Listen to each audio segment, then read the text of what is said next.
Can you guys hear me? Yeah, we can see you. Yeah, we can see you. Great, great. Wonderful. How's everybody doing? Doing pretty good right now. How about you? Doing pretty good right now. How about you? I'm doing wonderful. Thank you very much. So I don't know if you know, right now I'm in the airlock here in the space station. We're traveling about 17,500 miles an hour, just cruising around Earth. It's a pretty good place to be. These are the suits we took out last week to go a little spacewalk to repair a faulty part outside. We had a little good time. So you guys got any questions about this? Sorry, you should be looking at the camera.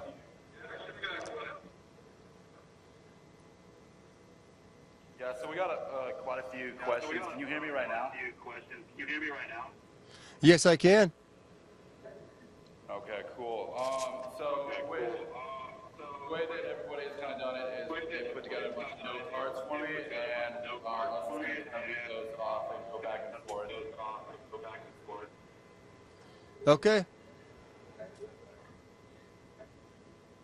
Cool. So, first question that we have is it ever too late to become an astronaut? Ever too late? That's a good question. You know, probably with NASA there could be a too lateness, but then again, you know, if you have a lot of money and you can afford a trip up by yourself, and it's never too late.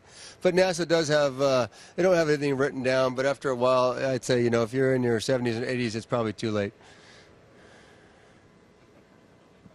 Okay, let's see, the next one we have is how many hours of sleep do you get in a typical day? Sorry, say that again. It came across broken. How many hours of sleep do you get? Oh, how many hours of sleep? Yeah, that's a good question. We sleep pretty much normal hours in the sense of we're on GMT time. We sleep probably 7 to 8 hours. Everybody is a little different, but I try to get around 7 to 8 hours of sleep a night. As long as nothing else happens, it's pretty easy to do. You sleep quite well up here. You know, you don't have any kind of issues of sleeping wrong in a bed or waking up with a sore neck or anything like that. It's a nice, comfortable sleep. Cool. So, can you kind of walk us through like a typical day for you up there? Sure. Normal days, not too different from most working days down on Earth. We get up about 6 o'clock. We do the standard stuff in the morning, you know, brush your teeth, shave, etc., do all that. Just a little more difficult up here. And then our commute to work is actually quite short. It's about 50 feet or less, depending on where you're working today. And then we start work around 7:30 or so. And we follow a schedule given to us by Mission Control. We work with them all day long. During that time, we also work out about 2 hours a day. And about 7:30 at night, it all ends, and then we get a little time off to relax and enjoy things. Let's see. Next one we have is what was the hardest part of your training for this? The hardest part. The hardest part probably is we're trying to remember it all because we get so many different systems and so many things we need to know. It's tough to actually keep them all in your head. So like each system by itself or each thing you have to know, each science project is not that difficult in itself. It's when you have to do, you know, 100 of these things and you got to keep them all in your head and you got to go train this one for this hour and the next class is a totally different subject and you work that one and you work that one. And this goes on for 2.5 years worth of training to come up here. So by the end of it, your head is full of a bunch of different stuff. And I think I do have a max limit on my head, so I've realized I've dropped a lot of the information I learned early on. Awesome. Next one we have is what is your favorite technology on the ship? Phenomenal programmer, so I'm assuming something along those lines. Favorite technology? That's an interesting one. Oh man, there's so many kind of cool things going on. I guess one thing that I find interesting is actually the fact that we're recycling the water. I mean, I don't know if that's actually a favorite thing, but I find it actually, you know, has applications all over. You know, they've actually duplicated or copied the technology we have on board, and they're using it in these third world countries and places that don't have clean water. They have a little portable recycling stations they use. It's the same technology we have, and it's kind of interesting to see, how this process works, how they can take everything, condensate urine, come out with really good taste in water. So I think that's an amazing technology.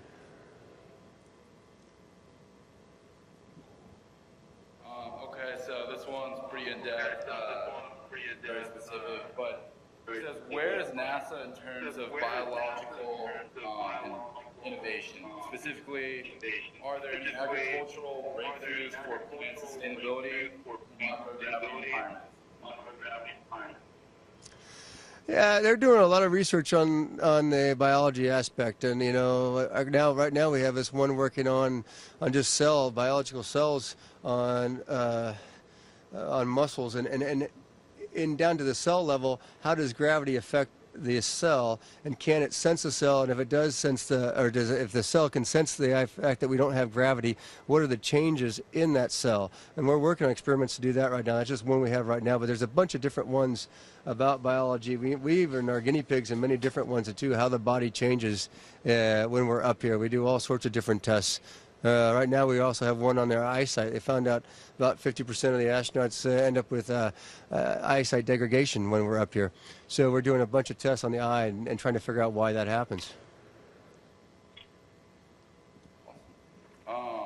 So this one is from Olivia, who is age 7. She wants to know,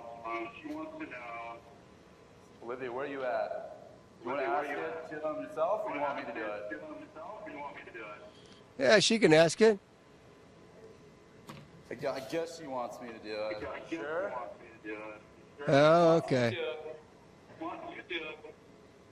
Okay. Oh, first, we have one that says, can you do a space somersault? Sure. Hold on, let me put some of the stuff down. I can do one of those. Yeah. Hold on.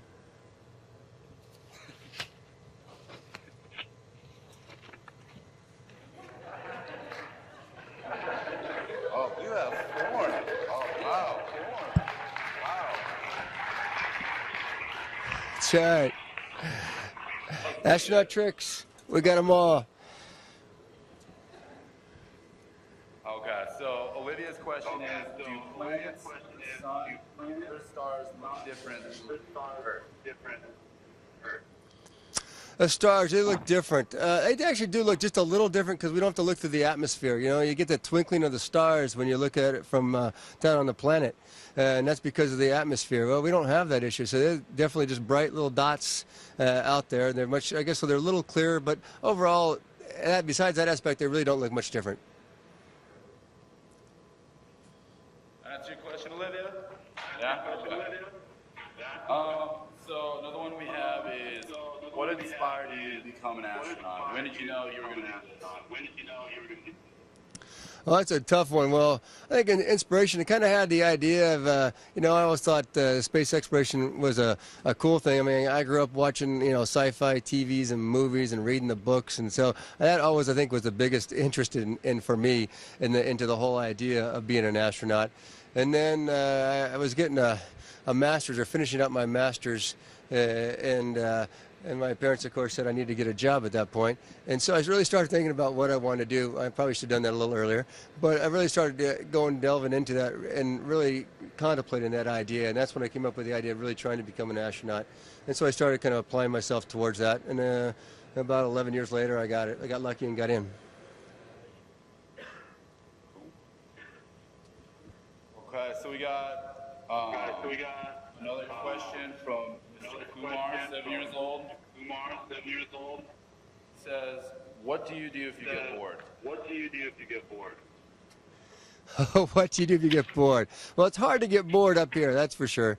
There's many things to do. One, we work long hours, which is not too bad, but when you don't have anything to do, one of the best things to do is just look out the window. We have this area called a cupola, which is really just like a glass bottom boat. It's got 7 windows, 1 in the center, 6 on the sides, and it looks down on Earth. And you can just sit in that thing and look down at Earth for hours. It's just beautiful. It's wonderful. You see all sorts of things like, oh man, I really want to go there, or look at how pretty that lake looks, and all that kind of stuff. You can just look at for hours.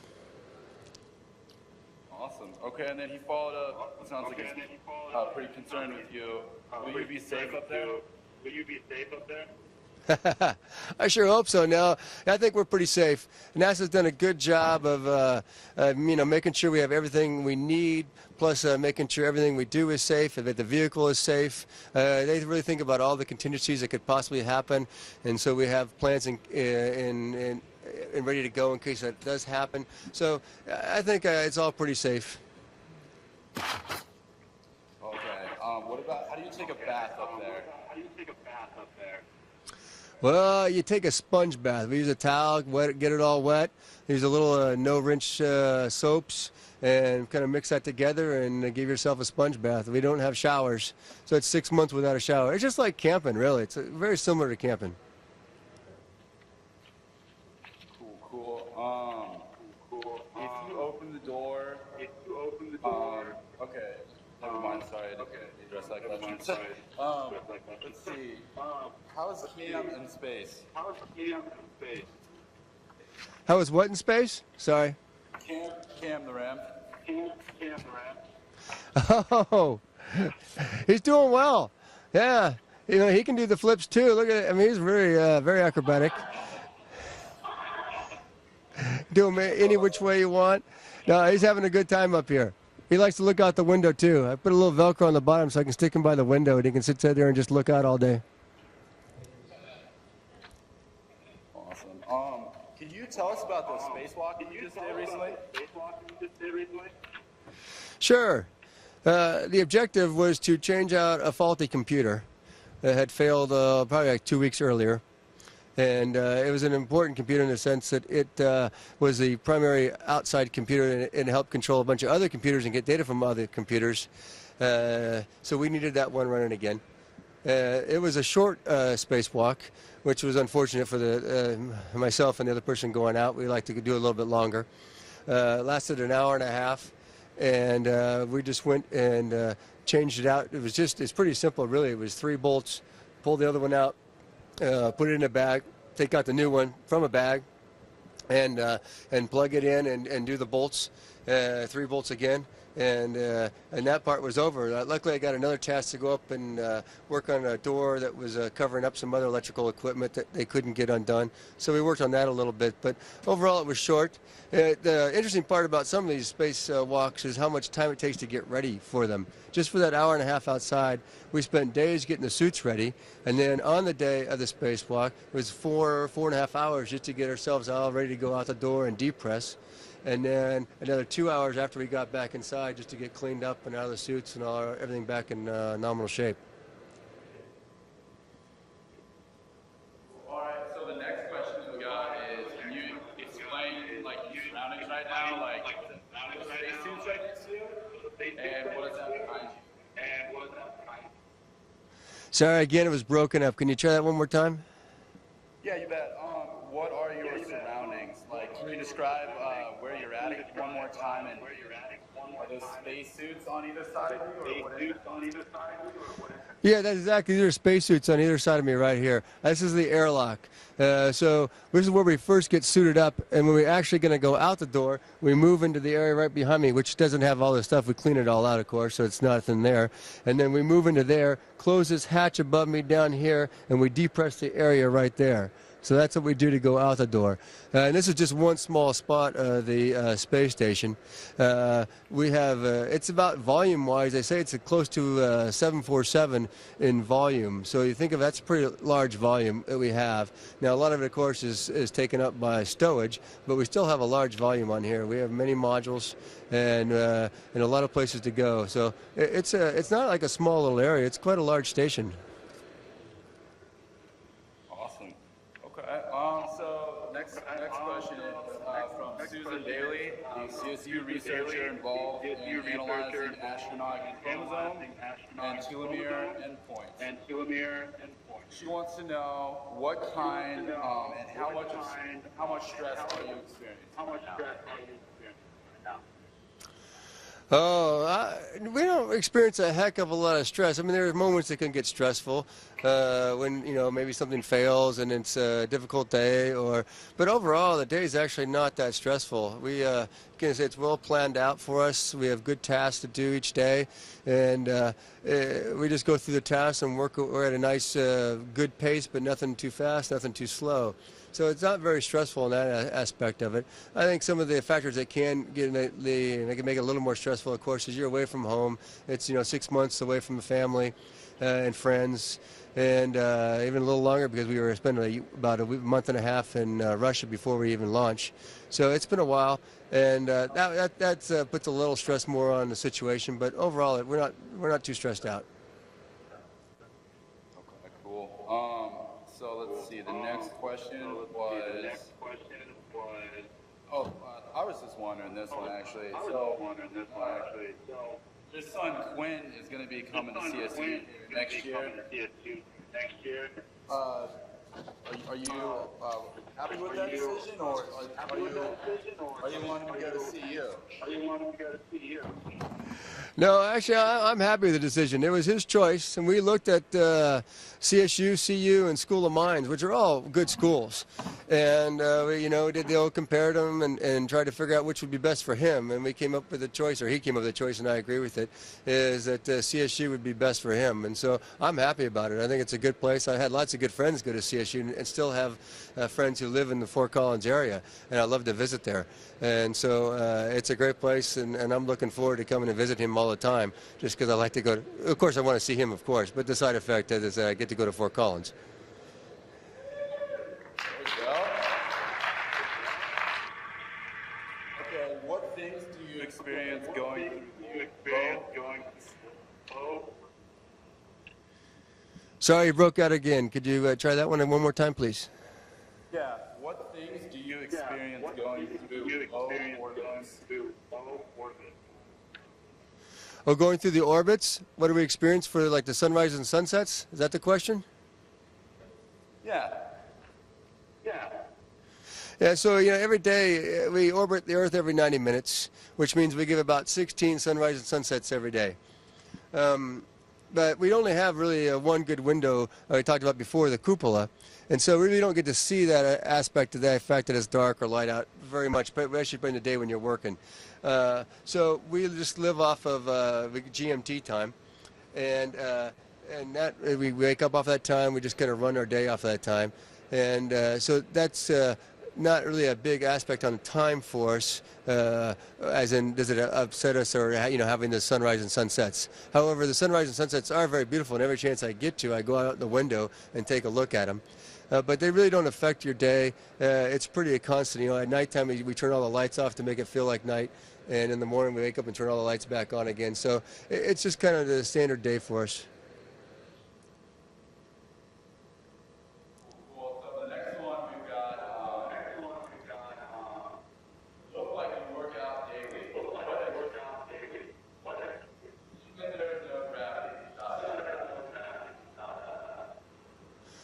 Right, so we work out 2 hours a day. We have 3 different types of machines to work out on up here. We have a bicycle, it's basically a stationary bike, of course, a treadmill. And it's an interesting thing about a treadmill here, of course, is you have to have a harness to hold you down, because if you didn't have the harness, it really wouldn't be that effective. And that makes it a little more difficult, because we put about 130, 140 pounds of weight on your body to pull yourself down onto the treadmill. And then we also have, we call it a resistive exercise device, and that's kind of like lifting weights.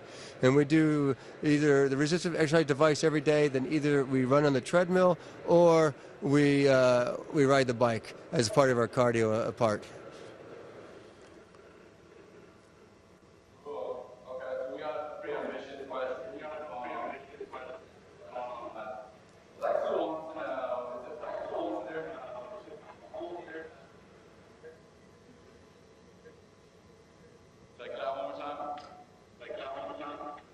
Sorry, you're breaking up again. I'm having trouble.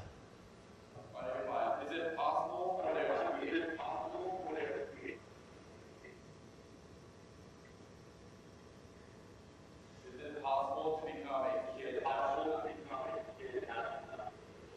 Is it possible for someone to be an astronaut? Sorry, again, it's coming in really broken.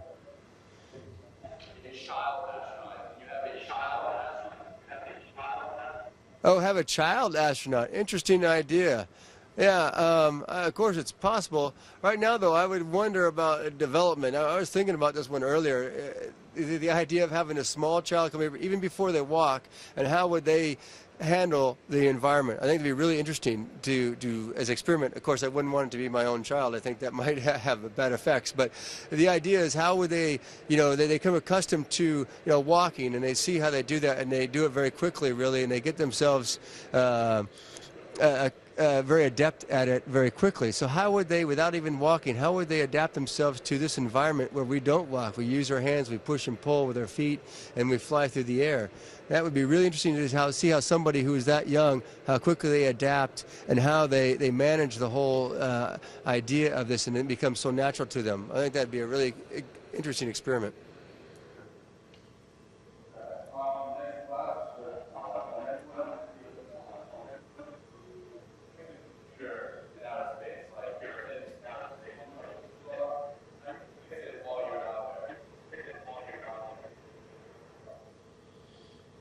Sorry again, I'm sorry, but it's breaking up. I don't know if it's on our end or where the problem is. How do you fix a computer while you're on your spacewalk? Oh, that's better. Whatever you just did helped out. How do you Could you fix a computer when you are doing a spacewalk? So how do I stay attached to the station when I'm doing a spacewalk? Was that the question? Yeah. Yeah, that's a good question. So first of all, we have safety tethers, we call them, that we attach to the suits. Hold on here. I got one down here.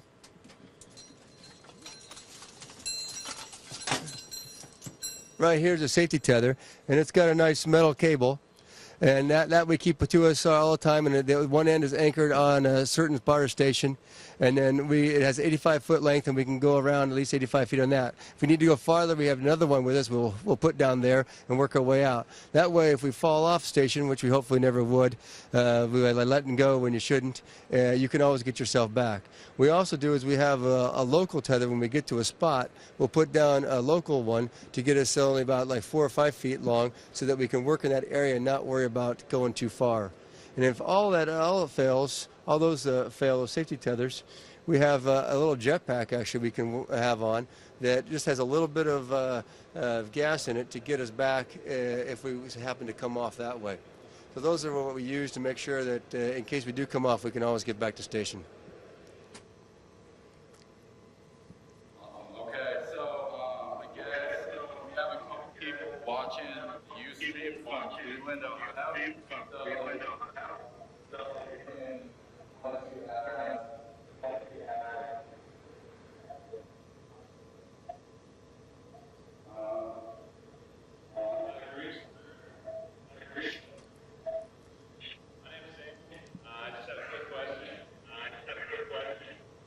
Sure, go ahead.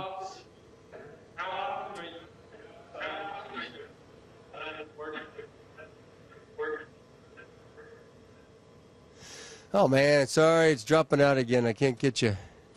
Try it again, please. He said, how often do you go outside on the space station?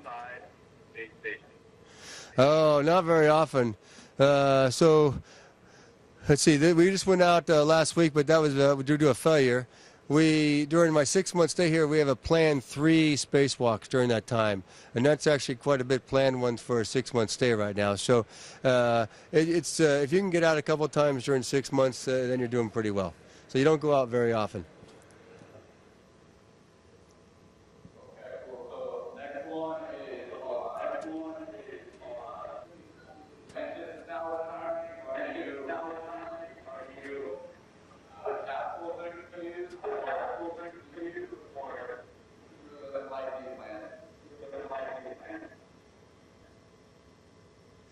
Shoot, again, you're dropping out. I'm sorry. Are you excited about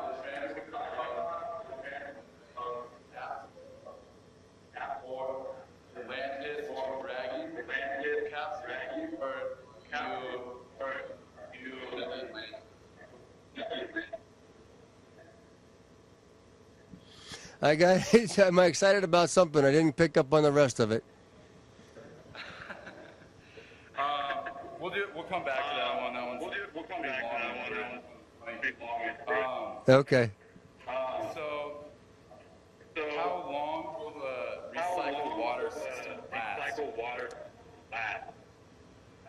Well, that's a good question. We do put a biocide in it to keep it, I guess, in our tanks that we store water in, and then we take it out just like iodine before we drink it. So it can last a while. I mean, months in the storage tanks before we have to recycle it again and clean it up again. So it's pretty good with that idea. Yeah, that whole system is well designed, and I mean we even have it. Once you get the water, we can actually take some of the water. We have extra water and make oxygen again out of it, and then work our way through the process of Sabatier taking the hydrogen and CO2, and then and getting other stuff out of it and getting rid of methane. It's really good. The process is amazing. Okay, cool. I guess somebody's still a little bit confused about how you get oxygen right now. Can you explain that one more time? Well, we get oxygen from tanks that we bring up. During the shuttle, when they were bringing up all the supplies, we brought up big tanks of oxygen, and they're on the outside of the airlock here, and that's how we get most of our oxygen. We also, the Russian side, they bring up oxygen on their cargo vehicles, and we get it from them too. So that's how we get our oxygen mostly. That's where it comes from. And it has to be replenished, of course. Yeah. Okay. Let's see. Last question I think we have time for is, let's see, does anybody have one more from out here? Anybody have one more from out here? Down it?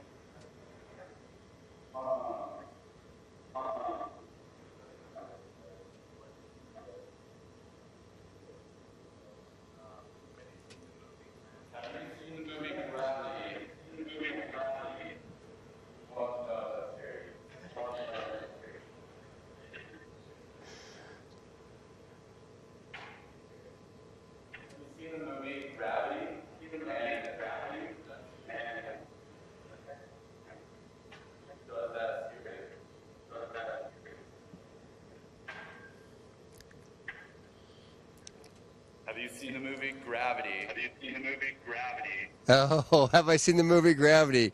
No, I haven't actually. I was in Russia when it, I think, came out, and I never got around to seeing it.